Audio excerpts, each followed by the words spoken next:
Good morning student. Last topic में हमने पढ़ा था कि पैकेजिंग ऑफ डीएनए किस तरह से होती है। इस वीडियो में हम पढ़ने वाले हैं heterochromatin and euchromatin and further more.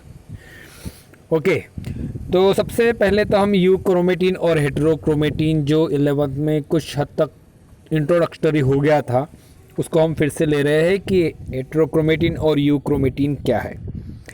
Now हेटेरोक्रोमेटिन सबसे पहले लेने वाले हैं हम। हेटेरोक्रोमेटिन क्या है यह? इन यूकैरियोटिक सेल जैसे हम जानते हैं कि large number of genetic material DNA present रहता है और ये जेनेटिक मटेरियल हेरिडिटी और इनहेरिटेंस को कैरी करता है। हमने कुछ चैप्टर में पढ़ चुके हैं। In eukaryotic cell segment of chromosome during interphase मतलब डिवीजन नहीं, interphase and early prophase remain in condense state. Early prophase और इंटरफेज में जो क्रोमोसोम का हिस्सा काफ़ी कंडेंस होता है पैकेजिंग के द्वारा, वो इतना कंडेंस होता है, उसके कारण, उस कंडीशन के कारण these region constitute the heterochromatin. उसके कारण they are unable to active in the various process of cells. These segment which is highly condensed known as heterochromatin. इस highly condensed region को heterochromatin कहा जाता है। ये टर्म heterochromatin सबसे पहले हेड्स ने इस्तेमाल किया था। Furthermore, this idea which is carry out for forever. These regions are located on near the centromer. Centromere के काफ़ी करीब वाला हिस्सा होगा और काफ़ी कंडेंस होगा। टीलोमर एंड अदर इंटरकलेटेड रीजन में ये भी काफ़ी घना होगा। मतलब टीलोमर छोर वाला हिस्सा, सेंट्रोमर के करीब वाला हिस्सा जहाँ पर क्रॉसिंग और बहुत कम होती है, उसमें ये हिस्सा काफ़ी वो होता है और वो genetically are inactive in form. मतलब उसमें कोई भी एक्टिविटी या हम कहेंगे सेलुलर मेटाबॉलिक एक्टिविटी में या सेलुलर जेनेटिक्स में इसका कोई महत्व लगभग नहीं होता है। The stain strongly and appear dark. जब हम इनको डार्क स्टेन करते हैं, इनको क्रोमोसोम को, है ना, क्रोमोसोम को जब स्टेनिंग करते हैं तो ये हिस्सा कौन था? हेटेरोक्रोमेटिन वाला हिस्सा काफ़ी स्ट्रॉन्ग डार्क नज़र आता है। मतलब ये हाईली कंडेंस होने के कारण, चिपका होने के कारण कलर में ज़्यादा नज़र आता है और ये डार्क रंग का माइक्रोस्कोप के अंदर में दिखाई देता है। Heterochromatin is 2 to 3 time more than rich in DNA than the euchromatin. Chromosome में यूकैरियोट में हेटेरोक्रोमेटिन ज़्यादा मात्रा में मिलता है यूक्रोमेटिन के कंपैरिजन में। Means they are inactive, they are highly condensed, they are appear in dark color or dark shade after the staining, and they are typically inactive and found at centromer and the telomere also. सौ बात की एक बात सीधा कि this portion is highly condense and genetically inactive. बस ध्यान रखना इस चीज़ का, हाईली कंडेंस रहेगा और जेनेटिकली इनएक्टिव रहेगा। ये हो गई हेटेरोक्रोमेटिन की बात। अब आते हैं हम यूक्रोमेटिन की ओर। Euchromatin, these euchromatin region in the chromosome which are in non-condensed state at the interphase or we can say in the M phase। ये कंस्टिट्यूट होता है, नॉन कंडेंस रीजन होता है, काफ़ी पतला होता है, इसीलिए वो लाइट कलर का भी नज़र आता है। That's why euchromatin region are stain light colour and appear is a lighter than heterochromatin. Euchromatin are genetically very much active. क्या कहा उसने? वेरी मच उसको कहा था, हेटेरोक्रोमेटिन को inactive. These are the very much active and help in replications by which various metabolic process of the cell perform and help to the carry the information from generation to generation. Euchromatin are transcriptionally active. Euchromatin से ही transcription होकर, अब transcription क्या है हम इस chapter में आगे पढ़ने वाले हैं। ट्रांसक्रिप्शन में मतलब डीएनए से प्रोटीन कैसे बनता है, वो प्रक्रिया, ट्रांसक्रिप्शन और ट्रांसडक्शन, ये हम बाद में पढ़ेंगे सेंट्रल डोग्मा की ओर। बस ट्रांसक्रिप्शन में मदद करता है ये, और सेल के एक्टिविटी में मदद करता है, और ये प्रोटीन को एक्सप्रेस करने में हेल्प करता है। मीन्स सेल में जितने भी आप कैरेक्टर आप ऑर्गेनिज्म में ऑब्जर्व करते हैं वो यूक्रोमेटिन के हेल्प से होते हैं। नाउ ये तो हो गया यूक्रोमेटिन और हेटेरोक्रोमेटिन एंड यूक्रोमेटिन। नाउ हमने बताया अभी जेनेटिकल ट्रांसक्रिप्ट में होता है। अब ये एक ट्रांसक्रिप्शनरी एक्टिव कैसे होगा, रिप्लिकेशन ऑफ डीएनए हम अब समझने वाले हैं। काफ़ी लंबा ये पोर्शन होगा स्टूडेंट, और ये इम्पोर्टेंट भी है in the form of euchromatin's activity, very much activity. तो रिप्लिकेशन मतलब क्या है, आप जा समझ सकते हैं कि रिप्लिकेशन मतलब एक की कॉपी बनना, रिप्लिका है ना, रिप्लिका कॉपी बनना, उसको हम रिप्लिकेशन कहते हैं। किसका बनेगा अभी, DNA replication. The DNA molecule regulate and control all the activity of the cell. हम ये जानते हैं कि हमने बताया कि डीएनए जेनेटिक मटेरियल है, पढ़ चुके हैं हम।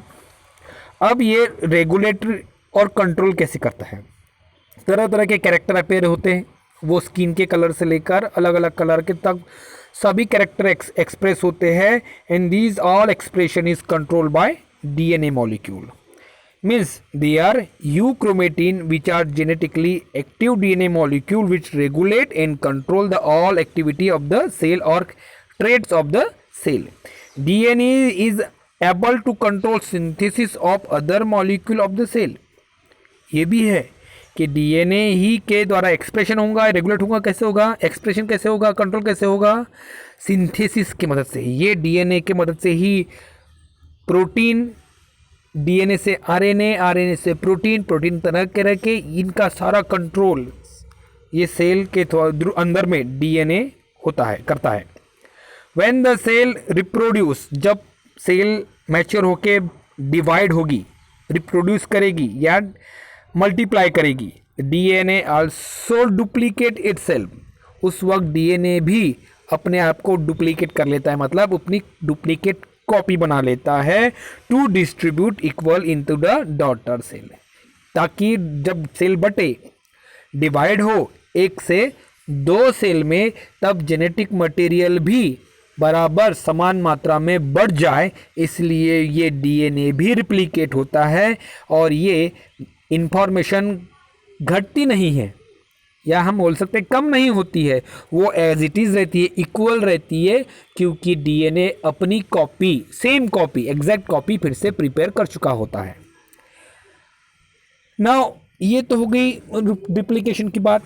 DNA perform two important function. अब देखिए कि ये भी सिंपल सा एक मार्क का क्वेश्चन है।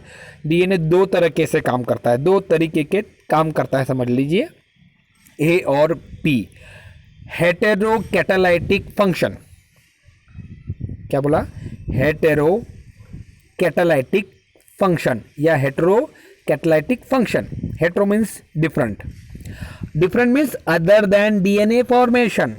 When DNA direct the synthesis of chemical molecule other than itself, DNA बनाने के बजाय डीएनए बनाएगा, DNA synthesis is other than itself, just like the synthesis of RNA, synthesis of protein, है ना। तो ये DNA नहीं बन रहा, डीएनए कॉपी डीएनए नहीं बना रहा है, तो ये क्या बना रहा है, आरएनए बना रहा है और प्रोटीन बना रहा है, means other than DNA formation. तो इसको कहा गया है heterocatalytic function.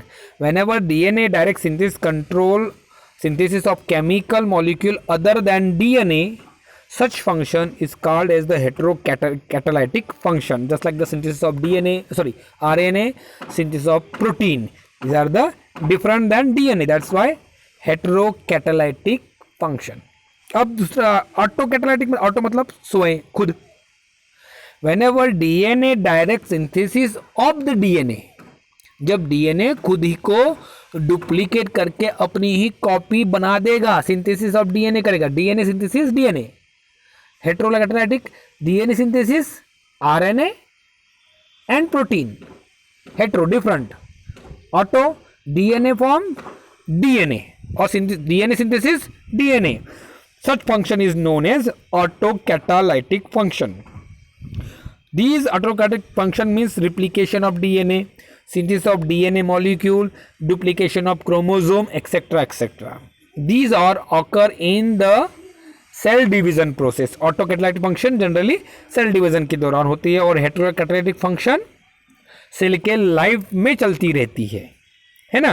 These are the duplication. अब ये हम कहते हैं ऑटोकैटालाइटिक फंक्शन क्या होता है. हम हेटेरो पढ़ने वाले हैं लेकिन पहले हम पढ़ेंगे ऑटोकैटालाइटिक फंक्शन क्या होता है, मीन्स किस तरह से होता है. हम नेक्स्ट प्रोसेस में पढ़ने वाले या नेक्स्ट पढ़ने वाले जिसका नाम है semi conservative replication of DNA.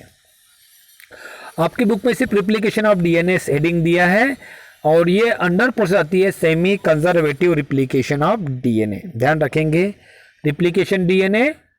Replication of DNA और semi conservative replication of DNA दोनों सेम है, कोई डिफरेंट नहीं है. ये होता क्या है आज हम यहीं तक लेंगे इस स्लाइड तक, क्योंकि ये इंट्रोडक्टरी पार्ट है और जो आगे का semi conservative replication of DNA की प्रोसेस जो है वो गाइडलाइन या शॉर्ट में हम इस टॉपिक के इस हिस्से में पढ़ने वाले हैं, लेकिन इसका डिटेल हम अगले वीडियो में पढ़ेंगे जो कि बहुत लंबा है, काफ़ी बड़ा है. और इसका मैं आपको एक वीडियो भी शेयर करूँगा, शॉर्ट वीडियो, जिसमें एक एनिमेशन के थ्रू आपको समझने का प्रयास होगा. ठीक है, तो ये पहले होता क्या है. In eukaryotic organism, eukaryotic cell form the other same duplicate copy of eukaryotic cell. Means the both cell content have same type of genetic information और DNA. This takes place in the cell cycle. ये सब कुछ होगा cell cycle के अंदर. हमने जो 11 में पढ़ चुका है वही. It occur in S phase means synthesis phase where the interphase contain S phase. हम जान चुके ना, G1, S, G2. I hope so कि आपको 11 का याद हो, है ना, कि G1 होता है, फिर S फेज होता है, फिर G2 फेज होता है. S फेज में synthesis, S for synthesis of DNA होता है. इंटरफेज में DNA replicate through the semi conservative mode of replication. The mode of semi conservative replication was proposed by Watson and Crick. Watson and Crick ने ही semi conservative replication of DNA को propose किया था on the basis of anti parallel and complementary strand of DNA. वो anti parallel, parallel मतलब समांतर, anti parallel मतलब समांतर मगर विरुद्ध डायरेक्शन में, डिफरेंट डायरेक्शन में, अपोजिट डायरेक्शन में, opposite but parallel, anti parallel direction में प्रपोज होता है. और वो कॉम्प्लीमेंट्री, कॉम्प्लीमेंट्री क्या होगा, मतलब बिल्कुल कॉपी फिक्स रहेगी. कॉम्प्लीमेंट्री जैसे एक साइड रहेगा वैसे उसका कॉम्प्लीमेंट्री दूसरा रहेगा. हम पढ़ेंगे कैसे होता है उसका. The process of semi conservative replication is given below. ये पॉइंट है, ये आपकी बुक में इसी पॉइंट के आधार पर लिखा है, लेकिन मैं आपको इस पॉइंट के आधार पर समझाऊंगा, लेकिन समझाने के तरीके से दूसरी तरह बताऊंगा. पहला, एक्टिवेशन ऑफ न्यूक्लियोटाइड. न्यूक्लियोटाइड क्या है, शायद आपको याद है 11th क्लास का. न्यूक्लियोटाइड है ना, कौन सा, एडेनिन, ग्वाइनिन, साइटोसिन, थाइमिन, ये हो गया nucleotide. These are the nucleotide activate करना. फिर ओरिजिन और इनिशिएशन पॉइंट कहाँ से शुरुआत होगी, ओरिजिन पॉइंट रहेगा. Unwinding of DNA. डीएनए जो wind, double helical structure wind रहता है, लपेटा हुआ रहता है, उसको अनवाइंड करना, खोलना. उसके लिए क्या एंजाइम होंगे. रिप्लिकेशन फॉर्क जो वाई शेप का बनता है, उस वाई शेप को बनाना कैसे, क्या बनता है, कैसे बनता है, कैसे कैसे एंजाइम काम करेंगे, वो हम पढ़ेंगे. Synthesis of new strand. Old strand में, ओल्ड डीएनए स्ट्रैंड पर न्यू सिंथेसिस कैसा होगा, वो लीडिंग और लैगिंग स्ट्रैंड क्या होंगे, टेम्पलेट स्ट्रैंड क्या होंगे. Formation of new daughter DNA कैसा होगा, हम अगले वीडियो में डिटेल समझेंगे, जबकि वो 15-16 पॉइंट का अंदर में आएगा. स्टूडेंट आपको जैसे के वैसे ही याद करने हैं. हो सके तो जिस वीडियो में अगली वीडियो में जो आएगा पॉइंट वाइज आप नोट्स बना के अपने पास लिख के भी रख सकते हैं, ताकि आपको पढ़ने में आसानी हो जाए। या नहीं रखना है तो ये वीडियो तो आपके पास में हमेशा रहेगा ही, आप इसको बार बार देख सकते हैं और उसको स्टडी कर सकते हैं। जैसे यहाँ पे दिया है एक्टिवेशन और उसके बाद में पॉइंट, इस तरह से हम आगे जाएंगे और यहाँ पर वो 18 पॉइंट पर ख़त्म हो जाएगा। इसलिए जब हम अगला वीडियो पढ़ेंगे तब हम semi conservative replication of DNA को डिटेल समझने का प्रयास करेंगे। साथ ही मैं आपको एक एनिमेशन का वीडियो शेयर करूँगा, उसको आप देखेंगे तो आपको जल्दी समझ में आ जाएगा। Okay, thank you.